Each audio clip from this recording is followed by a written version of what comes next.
Hey guys welcome back to our channel. আশা করছি তোমরা সবাই অনেক ভালো আছো। আমি পিন্টু, আমিও খুব ভালো আছি। তো গাইজ তোমরা কে কে কোথা থেকে আমার এই ভিডিও দেখছো প্লিজ আমাকে একটু কমেন্টে জানিও, আর কে কে কেমন আছো প্লিজ সেটাও কমেন্টে জানিও। তো গাইজ তোমরা ভাবতে পারো যে আজকে অ্যানি নেই কেন, কারণ অ্যানির খুবই শরীর খারাপ গাইজ, মানে ওর জ্বর এসছে, ও আসতে পারেনি ভিডিও বানানোর জন্য। আমাকে বলছে যে বিছনা থেকে উঠতে পারছে না, এতটা পরিমাণে জ্বর ওর। তো গাইজ তোমরা সবাই একটু প্রে করো যাতে অ্যানি খুবই তাড়াতাড়ি সুস্থ হয়ে যায় আর আমাদের মাঝখানে ভিডিওতে আসে। তো গাইজ আজকে ভিডিওর টপিক তো তোমরা দেখেই নিয়েছো কি বিষয় ভিডিওটা হতে চলেছে। তো আমি আর একবার বলে দিই, জীবনের আসল রহস্য, মিজানুর রহমান আজহারি। মানে জীবন, আমাদের এই জীবনটা মেন যে আমরা এখনো বেঁচে আছি, কি রহস্য নিয়ে বেঁচে আছি, আমাদের জীবনটা কি মানে ব্যাপারটা কি, আমাদের জীবনের কি মূল রহস্য সেটাই আমরা জানবো, যে আমাদের জীবনটা কেন, কি দিয়ে কি, সেটাই আজকে জানবো হুজুরের কাছ থেকে। তো গাইজ তোমরা যদি এই যে ভিডিওটা খুব ভালো লাগে তাহলে সবার সঙ্গে শেয়ার করে দিও, যদি এই ভিডিওটা দেখে ভালো লাগে তাহলে সবার সঙ্গে শেয়ার করে দিও। আর যদি চ্যানেলে কেউ নতুন হয়ে থাকো তাহলে প্লিজ সাবস্ক্রাইব করে বেল আইকনটা অল করে দিও এরকম ইন্টারেস্টিং ভিডিও পাওয়ার জন্যে। আর গাইজ তোমাদের কেমন কি ভিডিও লাগবে সেটাও প্লিজ একটু কমেন্টে জানিও। আর এই ভিডিওর মেন লিঙ্ক তোমরা ডেসক্রিপশন বক্সে পেয়ে যাবে, সেখান থেকে তোমরা চেক আউট করতে পারো। তো গাইজ চলো আজকে আর বেশি দেরি না করে মূল ভিডিওটা শুরু করা যাক। আখিরাতের রিমাইন্ডার আমাদেরকে দেয়, এই যে দুনিয়া দুনিয়া, টাকা পয়সা আরো লাগবে, আরো কামাবো, এটাতে আমার হবে না, আরো চাই আরো চাই। এই প্রতিযোগিতা, এই কম্পিটিশন, ওর 5 তলা আমার লাগবে 7 তলা, ওর আছে 20 লাখ আমার লাগবে 30 লাখ। প্রতিযোগিতা আছে না নাই? এগুলো আমাদেরকে পাগল বানিয়ে দিয়েছে, মহাচ্ছন্ন করে ফেলেছে। পৃথিবীটা আসলে একটা মরীচিকা, ধোঁকা, লোভ লালসা, আজ আছে কাল নাই। 2 নম্বর ফুৎকার দেওয়ার সাথে সাথে পৃথিবীর সব শেষ। মালাকুল মউত পৃথিবীর সব মানুষের রূহ কবজ করবে। আল্লাহ বলবেন, মালাকুল মউত আখবিরনি মাইয়াবকা, আমাকে বল আর কে আছে। মালাকুল মউত বলবে, পৃথিবীর সব মানুষের রূহ কবজ করে শেষ, কেউ নাই। মানুষবিহীন পৃথিবী, মানুষের কোলাহলে পৃথিবীটা মুখরিত থাকতো এতদিন। গোটা পৃথিবী ব্যাপী মানুষের কোলাহল, ওই যে সাইয়েদনা আদম থেকে শুরু হয়েছে, আর থামে নাই। মানুষ আর মানুষ, মানুষ আর মানুষ, মানুষ আর মানুষ, সব মানুষ শেষ। আল্লাহ আশরাফুল মাখলুকাত একটারেও রাখি নাই, সব শেষ। শুধু আছে জিন জাতি। আল্লাহ বলবেন, যাও এবার জিন জাতি ধরো, জিনদের রূহ কবজ করো। মালাকুল মউত কিন্তু জিনদের রূহ কবজ করে। ওমা খলাকতুল জিন্না ওয়াল ইনসা ইল্লা লিয়াবুদুন। জিন জাতি আর মানব জাতি, এই দুই জাতিকে আল্লাহ তাআলা তৈরি করেছে কার ইবাদতের জন্য? আমরা যেমনি নামাজ পড়ি, জিনেরাও নামাজ পড়ে। আমরা যেমনি রমাদানের রোজা রাখি, জিনেরাও রমাদানের ফরজ রোজা রাখে। জীবনে তো জানতাম যে ভূত টাইপের কিছু, আমরা নামাজ যেমনি পড়ে হজ করি, জিনেরাও হজ করে। আমরা যেমনি আরাফার দিনে কাঁদতে কাঁদতে আল্লাহর কাছে দোয়া করি, আল্লাহ লাব্বাইক করি, জিনেরাও পড়ে। আমরা দেখি না, এদের দেখা যায়? দেখা যায় না। জিসমুন নারী, আগুনের তৈরি ওদের দেহ। ইয়াতাশাক্কালু বিআশকালিন মুখতালিফা, বিভিন্ন কালার ধারণ করতে পারে, বিভিন্ন রং ধারণ করতে পারে। জিনের সংজ্ঞা হচ্ছে জিসমুন নারিয়ুন ইয়াতাশাক্কালু বিআশকালিন মুখতালিফা, আগুনের তৈরি এক সৃষ্টি। বিভিন্ন সূরত তারা নিতে পারে, মানুষের সূরত নিতে পারে, প্রাণীর সূরত নিতে পারে, ঠিক কি না? মালাকুল মউত জিন জাতি হত্যা করতে শুরু করবেন, রূহ কবজ করবেন। করতে করতে সব শেষ। খারাপ জিনদের সর্দার হলো ইবলিস। সব জিনদেরকে মারতে যত কষ্ট দেয়া হয়েছে, সবচেয়ে বেশি কষ্ট দিয়ে ইবলিসের রূহ কবজ করে ফেলা হবে। ইবলিস আর নাই, মানুষও নাই, জিনও নাই, পশু পাখি কিচ্ছু নাই।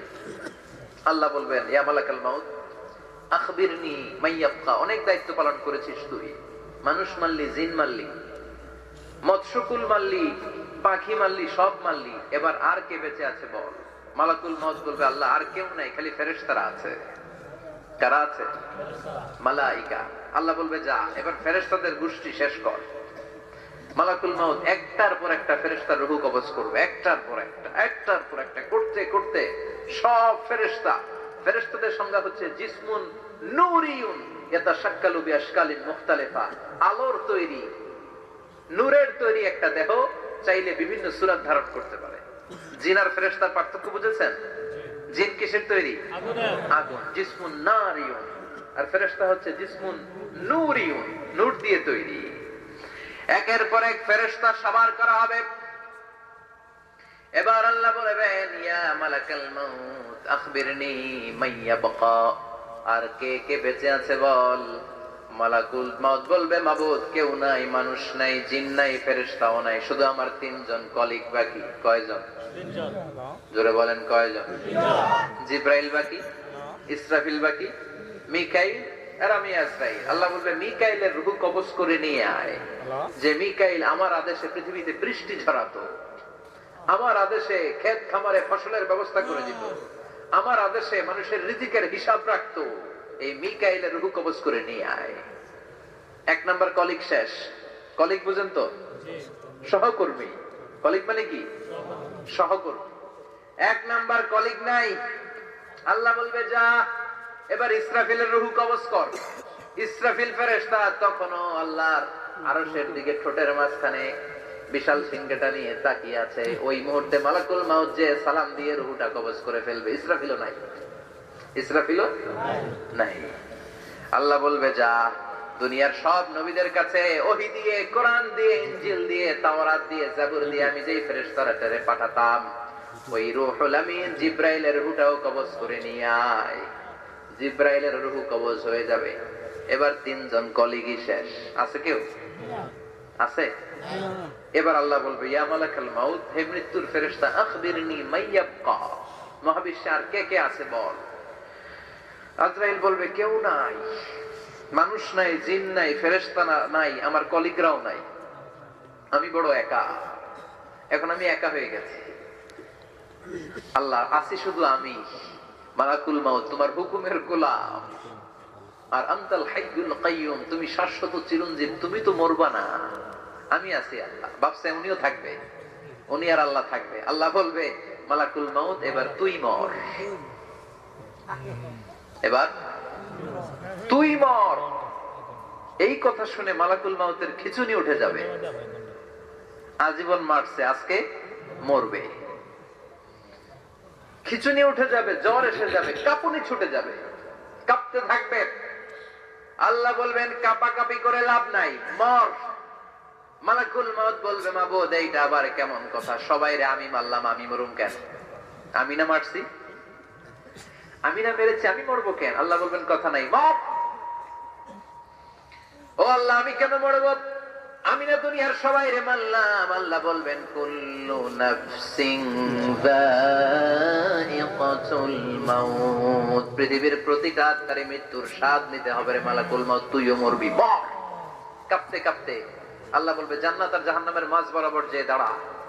মালাকুল মাউত দাঁড়াবে। এই দৃশ্য দেখার মতো তখন কেউ থাকবে না। থাকবে? কেউ নাই। মালাকুল মাউত কাঁপতে কাঁপতে আল্লাহ বলবেন কেঁপে লাভ নাই, কেঁদে লাভ নাই, মরতে তোকে হবেই। Everyone has to take the test of death. সবাইকে মৃত্যুর স্বাদ আস্বাদন করতে হবে। মর, মরে যা। মুত ইয়া মালাকাল মাউত। আল্লাহ বলবেন ও মৃত্যুর ফেরেশতা মর। মুত ইয়া মালাকাল মাউত বলার সাথে সাথে যে ফেরেশতার হাতে আমাদের সবার রূহ চলে গিয়েছিল, ওই ফেরেশতা চিৎকার মেরে জান্নাত এবং জাহান্নামের মাঝখানে বেহুশ হয়ে পড়ে যাবে। শেষ।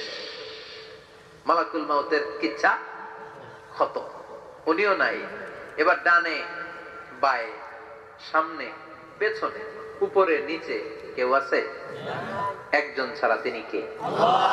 কুল্লু মান আলাইহা ফানি ওয়া ইয়াবকা ওয়াজহু রাব্বিকা যুল জালালি ওয়াল ইকরাম ফাবিআইয়ি আলাই রাব্বিকুমা তুকাযযিবান। এই জমিনে যারা আছে সব শেষ হয়ে যাবে, একজন ছাড়া, তিনি কে? আল্লাহ তখন হুঙ্কার দিয়ে একা একাই বলবেন ইয়া আরদু আইনা আশজারুকি, ও পৃথিবী তোর বড় বড় গাছগুলো কোথায়? আপনাদের নিমসারে বট গাছ আছে? কোথায় আছে বট গাছ? অনেক জায়গায় থাকে না বট গাছ বিশাল, ওইটাকে কেন্দ্র করে শিরকের আখড়া জমে ওঠে। ওখানে মোমবাতি লাগায়, লাল সালু দেয়, নাচানাচি করে। এরকম বট গাছের আখড়া আছে নাই? আল্লাহ বলবে ইয়া আরদু, হে পৃথিবী, আইনা আশজারুকি, তোর বড় বড় গাছগুলো আজকে কোথায়? ইয়া আরদু আইনা আনহারুকি, হে পৃথিবী তোর বড় বড় নদীগুলো কই? পদ্মা নদী কই? মেঘনা নদী কই? ব্রহ্মপুত্র কই? গঙ্গা নদী কই? মিসিসিপি, মিসৌরি কই? নীল নদ কোথায়? আমাজন কোথায়? 6695 কিলোমিটার লম্বা। উগান্ডার ভিক্টোরিয়ার কাম্পালা থেকে এর অববাহিকা শুরু। পৃথিবীর সবচেয়ে বড় যে নদীটা নীল নদ, মিশরে এই নদটা ছিল। আমি দেখেছি, ঘুরেছি এর উপর দিয়ে অনেক। 5 বছরে নীল নদের পানি আমি খেয়েছি। মিশরের নীল নদ ছাড়া কোনো মিঠা পানির উৎস নাই। এজন্য প্রাচীন ঐতিহাসিক, ওনার নাম হেরোডোটাস, উনি বলেছিলেন Egypt is the gift of Nile. মিশর হচ্ছে নীল নদের দান। নীল নদ না থাকলে মিশরে কেউ থাকতো না। আল্লাহু আকবার পড়েন। দুইটা নদী সিদরাতুল মুনতাহা থেকে জান্নাতের কানেকশন নিয়ে পৃথিবীতে এসেছে। একটা হচ্ছে ইরাকের দজলা ফোরাত নদী, আর একটা হচ্ছে মিশরের নীল নদী। সুবহানাল্লাহ পড়বেন না? 5 বছর আমি এই নীল নদের পানি খেয়েছি যখন মিশরে ছিলাম। সরাসরি না, মিশরীয় সরকার পাইপলাইন দিয়ে এই পানিকে রিফাইনিং করে জনগণের জন্য পৌঁছে দেয়। এই নীল নদের নিচ দিয়ে মিশরের মেট্রো লাইন আছে, মানে ট্রেন। এটাকে বলে পাতাল ট্রেন। কি বলে? পাতাল ট্রেন। আপনাদের প্রধানমন্ত্রী নাকি একটা করবে শুনলাম, উনি ঘোষণা দিয়েছেন। তো এটার নিচ দিয়ে, নীল নদের নিচ দিয়ে আমরা ট্রেন দিয়ে এই মাথা থেকে ওই মাথায় যেতাম, আবার ব্রিজ দিয়ে এপাশ থেকে ওপাশে যেতাম। 10টা দেশ ঘুরে এই নীল নদ, একটা সাগর আছে মেডিটেরেনিয়ান সি, মানে ভূমধ্য সাগর, ওইটার সাথে মিলিত হয়েছে। আল্লাহ সেদিন বলবেন আইনাল নাইল, নীল নদ আজকে কোথায়? আইনাল আনহার, নদীগুলো কোথায়? আইনাল কুসুর, প্রাসাদগুলো কই? রাজপ্রাসাদ, টাওয়ার কোথায়? আইনাল জাবাবেরা, অত্যাচারী শাসকগুলো আজকে কোথায়? যারা ক্ষমতার চেয়ার পেলে আর নামতে চায় না, এই ডাকাতগুলো আজকে কোথায়? আল্লাহ বলবে আইনাল জাবাবেরা, ফেরাউন কোথায়? নমরুদ কোথায়? আবু জাহেলের গোষ্ঠী কোথায়? ফেরাউনের চাচাতো ভাইরা কোথায়? নমরুদের চাচাতো ভাইরা কোথায়? কোথায়? যারা ক্ষমতার দাপট দেখিয়েছে, কোনো আওয়াজ আছে? কথা বলেন। আল্লাহ বলবেন লিমানিল মুলকুল ইয়াউমা লিল্লাহিল ওয়াহিদিল কাহ্হার। লিমানিল মুলকুল ইয়াউম, আজকে ক্ষমতা কার? একটা চিৎকার দিয়ে উত্তর দেন, সেদিন ক্ষমতা কার? গাইস, ভিডিওটা কেমন লাগলো? আশা করছি খুবই ভালো লেগেছে। আমার তো হুজুরকে খুবই ভালো লাগে, হুজুরের ওয়াজগুলো খুব সুন্দর লাগে, তো আমারও খুব ভালো লেগেছে। তো তোমাদের কার কেমন লেগেছে প্লিজ আমাকে একটু কমেন্টে জানিও। আর এরকম আরও ইন্টারেস্টিং ভিডিও পেতে চাইলে আমাদের চ্যানেলটাকে সাবস্ক্রাইব করে বেল আইকনটা অল করে দিয়ে এরকম ইন্টারেস্টিং ভিডিও আমরা অবশ্যই নিয়ে আসবো। তো গাইস, তোমরা ভিডিওটা এনজয় করতে থাকো। আর যদি তোমাদের কোনো বিষয় যদি ভিডিও চাই, সেটা আমাদের প্লিজ একটু কমেন্টে জানিও, আমি অবশ্যই নিয়ে আসবো। তো গাইস, আজকে এখানে রাখছি। শুভ সন্ধ্যা, টাটা।